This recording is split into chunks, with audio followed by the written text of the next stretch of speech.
Kami dari 11 IPS 3 ingin mengunjungi Museum Rumusan Naskah Proklamasi yang tepat di Jalan Kembang Bonjol. Kita masuk ke dalam museum ini. Cuak!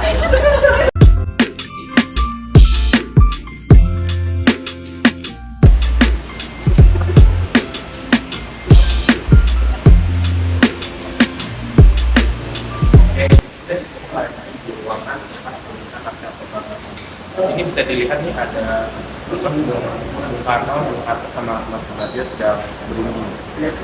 Nah, di sini tepatnya pada tanggal 17 Agustus 1945 pukul 3 dini hari.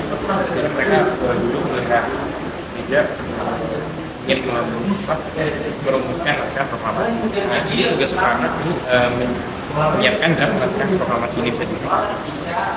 Nah, kemudian untuk untuk si Bung Hatta sama Ahmad Subarjo di sini dia menyumbangkan pikiran mereka secara lisan. Kemudian setelah teksnya itu diberi judul proklamasi, dialog pertama itu berbunyi sini dan kami bangsa Indonesia dengan menegakkan kemerdekaan Indonesia. Kemudian untuk dialog keduanya kurang lebih mengenai diskusi tentang peralihan kekuasaan. Nah, kemudian setelah berbagai coretan sebagai tanda mereka sedang bertukar pikiran, naskah tersebut itu jadi. Setelah naskah itu jadi, kemudian dibawa ke Serambi Muka untuk dibacakan kepada tokoh-tokoh yang sudah memimpin.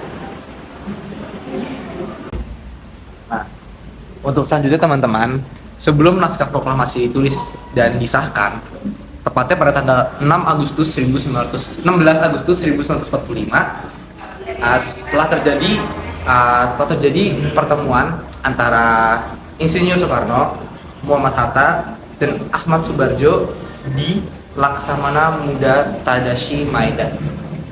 Pada tepatnya pada jam 22.00 sepulang dari Rengas Dengklok. Mereka menjelaskan kepada Maeda tentang akan diadanya pertemuan untuk persiapan menjelang Indonesia merdeka. Maeda memberitahukan pesan Yushikan atau pemerintah militer Jepang kepada rombongan yang pulang dari Rengas Dengklok agar menemuinya. Kemudian mereka dengan ditemui Maeda dan Miyoshi Shukichiro atau juru bicara Angkatan Darat Jepang berangkat ke Binshiken untuk melakukan pertemuan itu. Oke, setelah konsep naskah proklamasi yang disusun oleh Bung Karno, Bung Hatta, dan Ahmad Subarjo setuju oleh hadirin, Bung Karno meminta agar Sayyidu Melik mengetik naskah proklamasi tersebut. Ayat ini. Nah, Sayyidu Melik mengetik naskah proklamasi tersebut di bawah dapur dan dengan temannya oleh BM Diah. Lalu pada saat pengetikan, Sayyidu Melik melakukan perubahan 3 kata, yaitu kata tempo menjadi tempo, kata wakil-wakil bangsa Indonesia berubah jadi atas nama bangsa Indonesia, dan begitu pula dengan penulisan hari, bulan, serta tahun. Setelah naskah proklamasi selesai diketik, lalu kita kesini ke tempat piano. Segera diketik dibawa kembali ke tempat hadirin untuk ditandatangani oleh Bung Karno.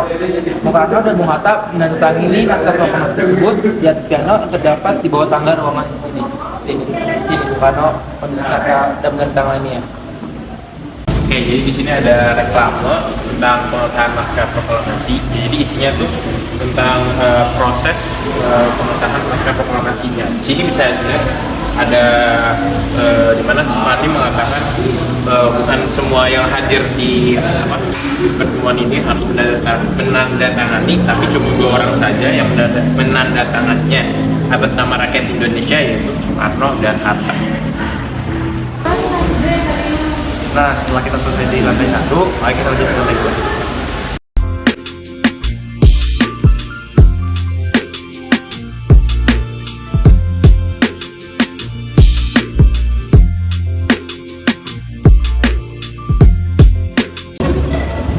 Siapa sih itu Laksamana Tadashi Maeda? Ayo. Laksamana Muda Tadashi Maeda.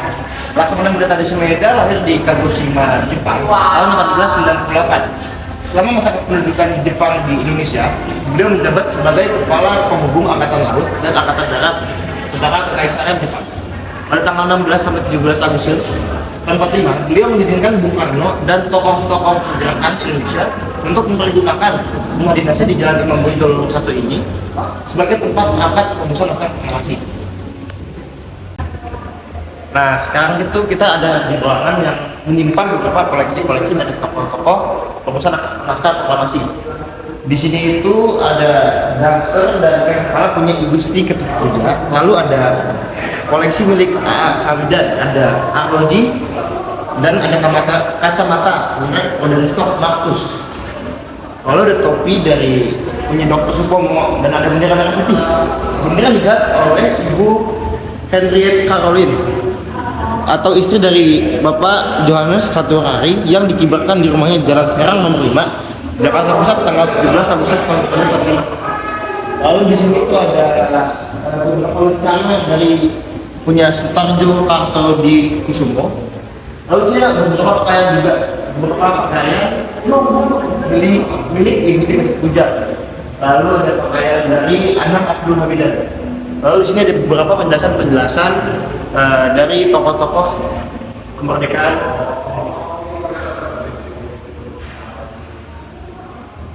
Nah, selanjutnya ada agresi militer 1 pada 21 Juli 1947, lalu ada rebutan Margarata pada 20 November 1946, lalu ada peristiwa Westerling pada 7 Desember hingga 25 Desember 1946, lalu ada pertempuran 5.000 tahun di Palembang pada 1 sampai 5 Januari 1947. Lalu ada beberapa peristiwa-peristiwa lainnya di sini bisa kita lihat. Di dinding ini banyak sekali ya, di sana juga ada. Nah, itu dia contoh-contoh yang ada pada masa peperangan di Museum Proklamasi ini. Yang berikutnya di sini ada foto-foto dari para tokoh yang hadir di masa proklamasi, yaitu ada 26 orang di sini. Berisi para tokoh-tokoh yang penting seperti Insinyur Soekarno, Muhammad Hatta, dan Muhammad Subakir.